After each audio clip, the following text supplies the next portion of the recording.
Hey all, I have here a stock photo that we're going to begin working with, one that was for commercial use, and this lesson is going to be on dodging and burning for use in elements. We've already had some other tutorials using it in papers, but I want to show you why it is really essential that you begin branching out on these artistic skills and using the dodge and burn and some other things on your elements.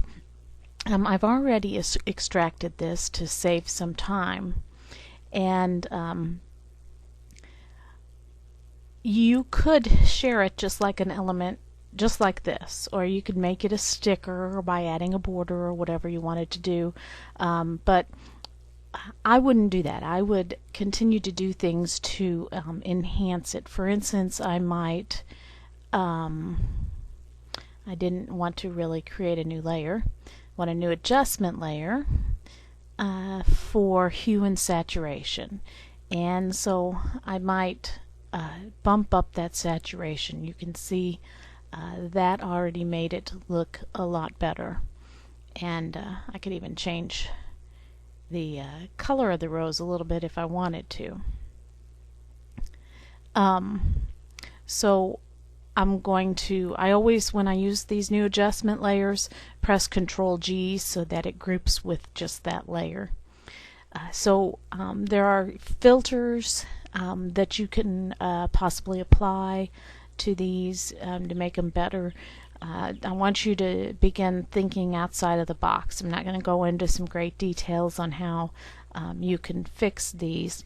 I want to focus more on the dodge and burn. And if you hear the birds, my windows are open. It is spring here right now. So here are the dodge and burn tools here.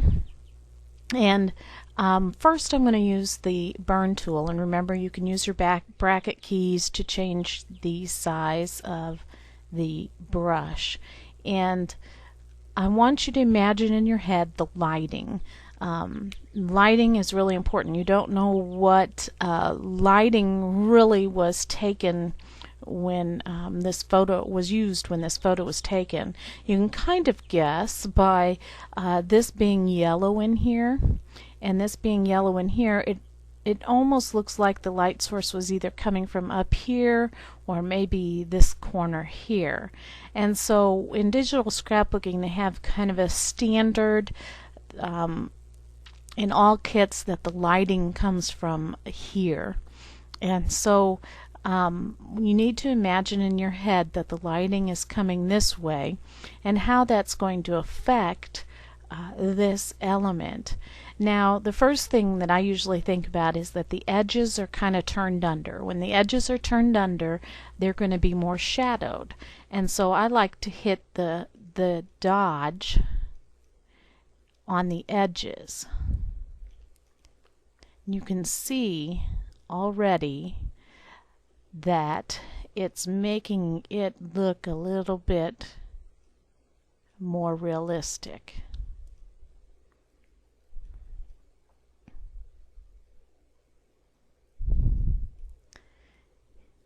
It's making it look like these edges are more turned under. Of course, you can adjust your exposure on these. And already I think that that's making a big difference. You can go into the inner parts where it might be shadowed and dodge them a little bit more.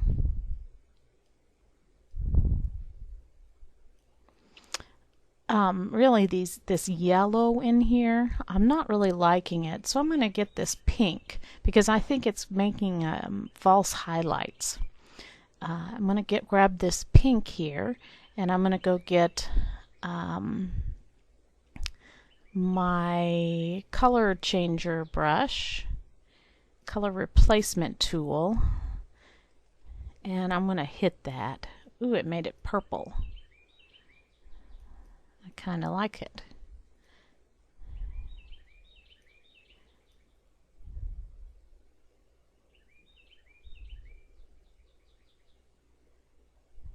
It's making the whole thing purple.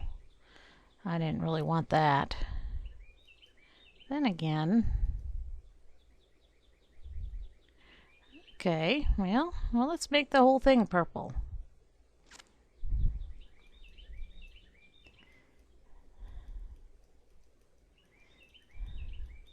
Now it's not as realistic.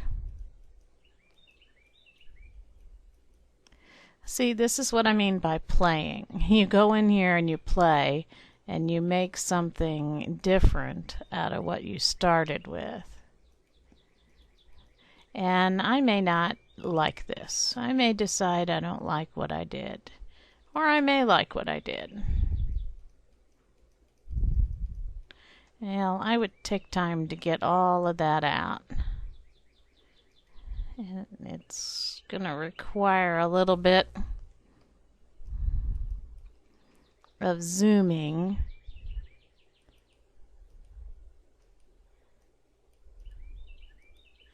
In and really getting all those spots. Let's just pretend I've done all that. And let's zoom back out.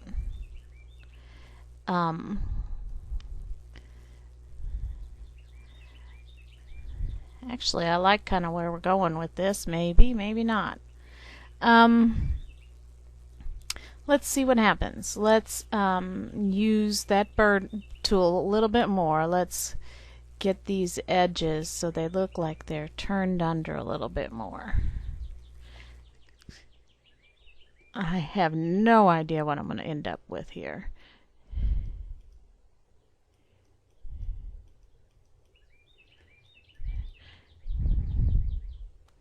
Now, you might want to make a selection on some of these. I'm just kind of hitting this. See, it's going to be darker underneath. And it's going to be darker in here. Maybe around this edge. And maybe darker in here. You can see how I'm playing with it. And I'm creating my own light with it. My own light source with it.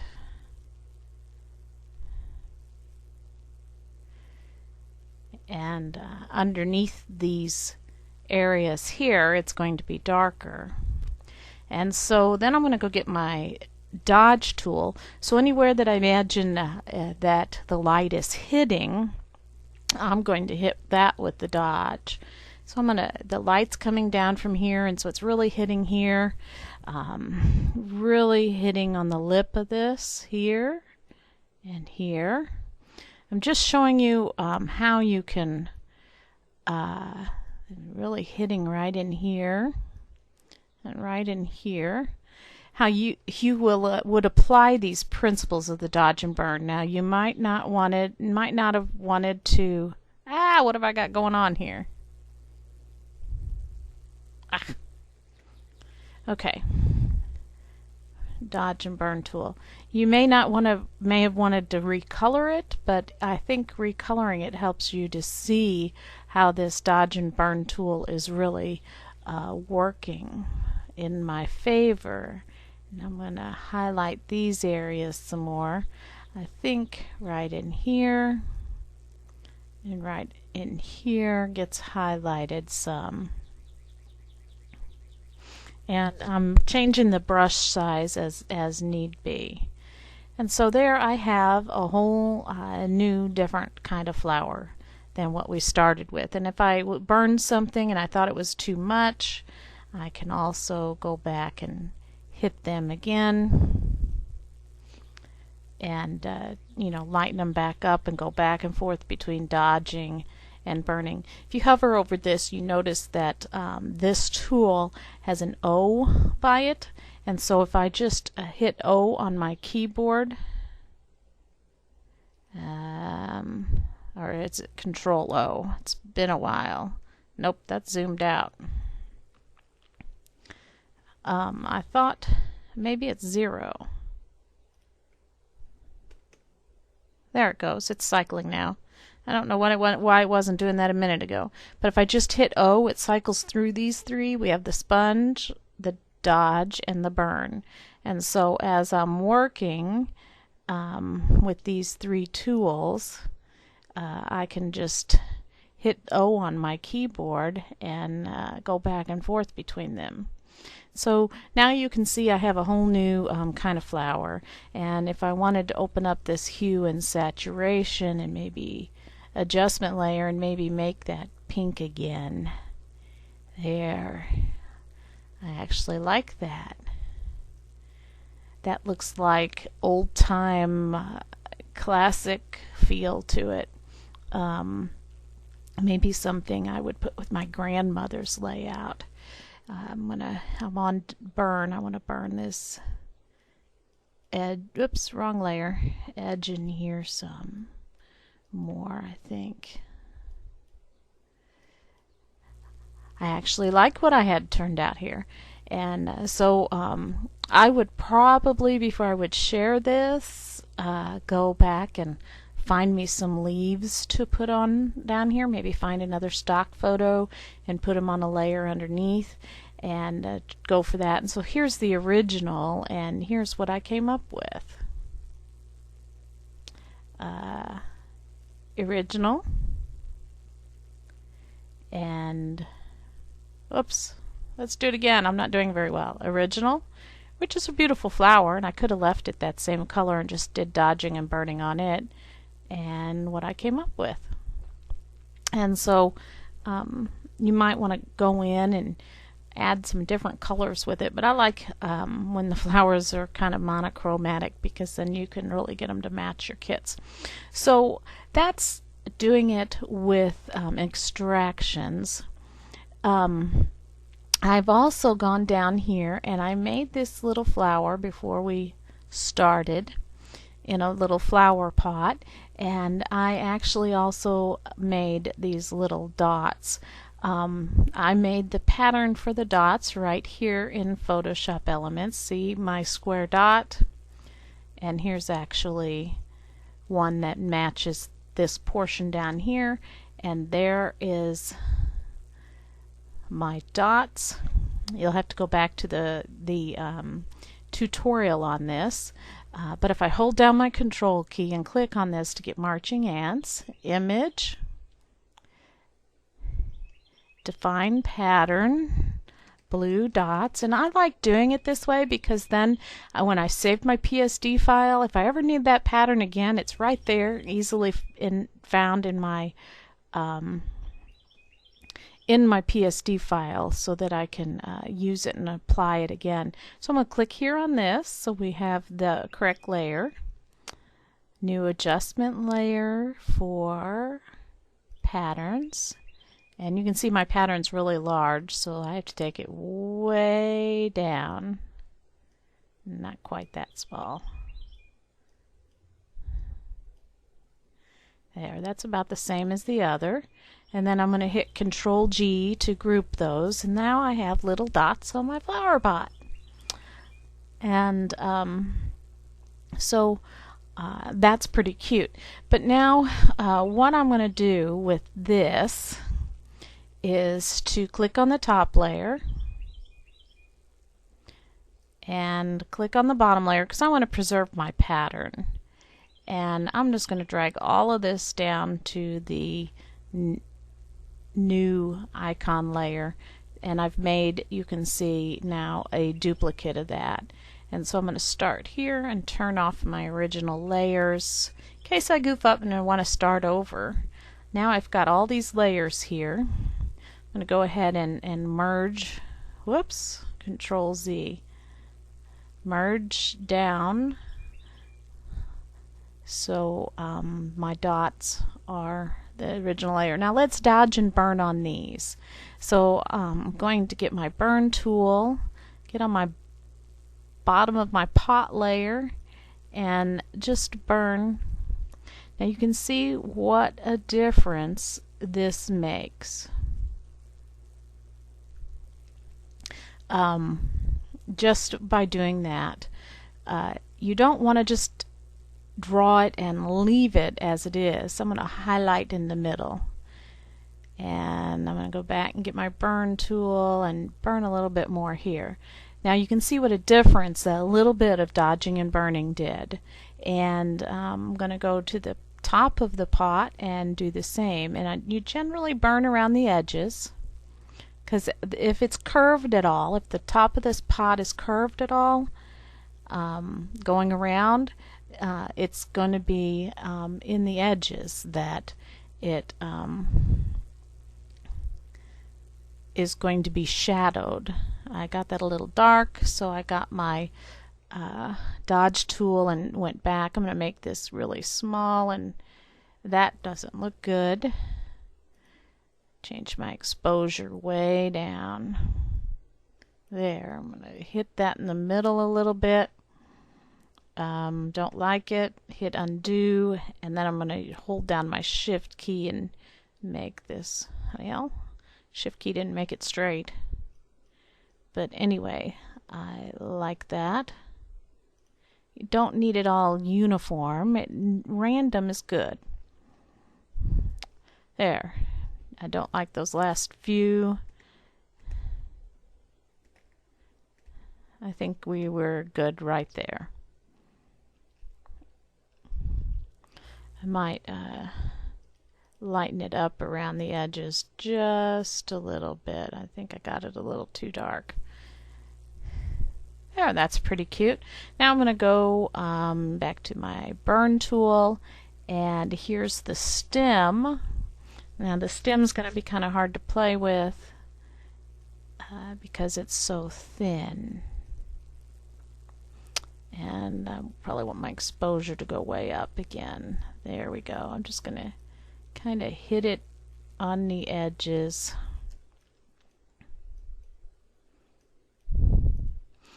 And here's the leaf on the left.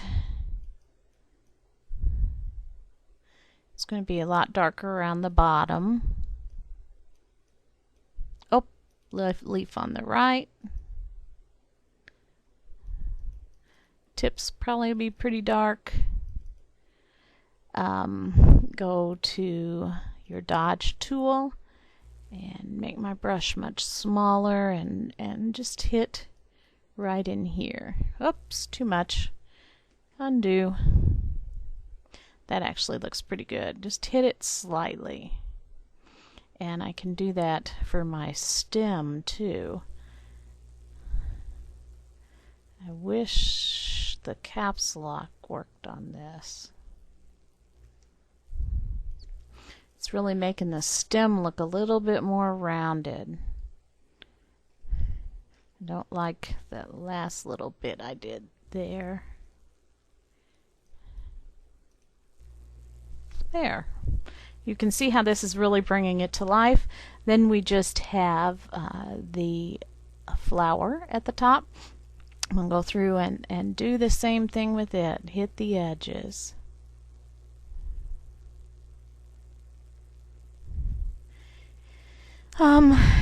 And that might have been a little too dark. Dodge tool. I'm going to imagine a little bit of a light source right here, coming down from here, and it's kind of going to hit it right here.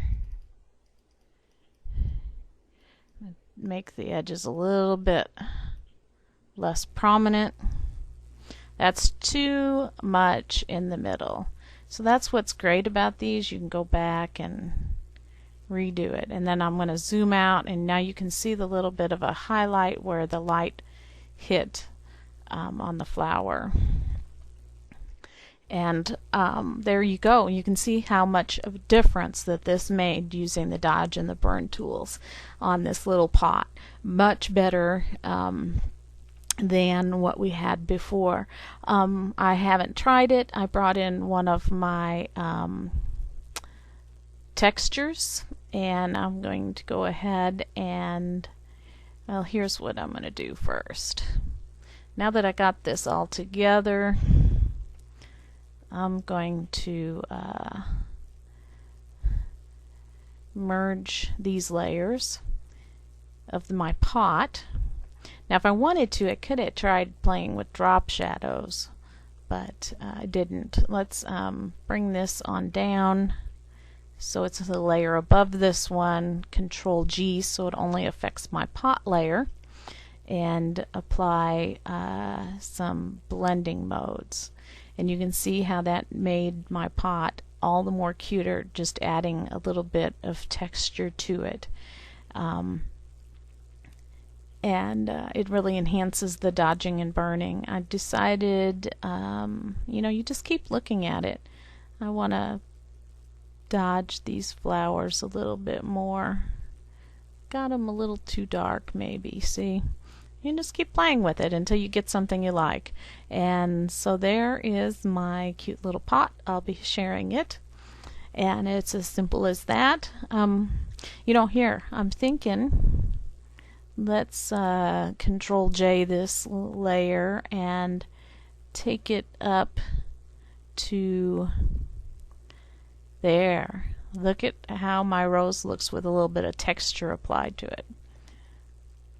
And if I wanted to make that rose into a sticker, I'm going to apply a drop shadow to it, which I won't leave there. I'm just doing that to get this stroke. Remove the drop shadow, get myself a white stroke, and up the stroke. And now I've got myself a little sticker. If I wanted to, I could simplify this sticker and get my dodge tools out and kind of apply, it's not really working on the white. Get my brush tool out, and I'm going to go in here and make a, I think it's this one, 50% gray, and do kind of a low opacity. And whoops, that didn't work. Control Z. Got to get it really low. And maybe but apply a little bit of gray to parts of this sticker edge to make it look just a tad more realistic. Sometimes these sticker edges aren't all pure white. There we go. Now I have a sticker out of my stock flower photo that looks like a sticker. Like I said, I might put some green leaves on there before I would do that. And so I hope you've learned a lot from this tutorial, and I hope to see your elements come into life some more, and stretch your imagination, come up with something cool and unique. Just don't extract those things. Make them your own.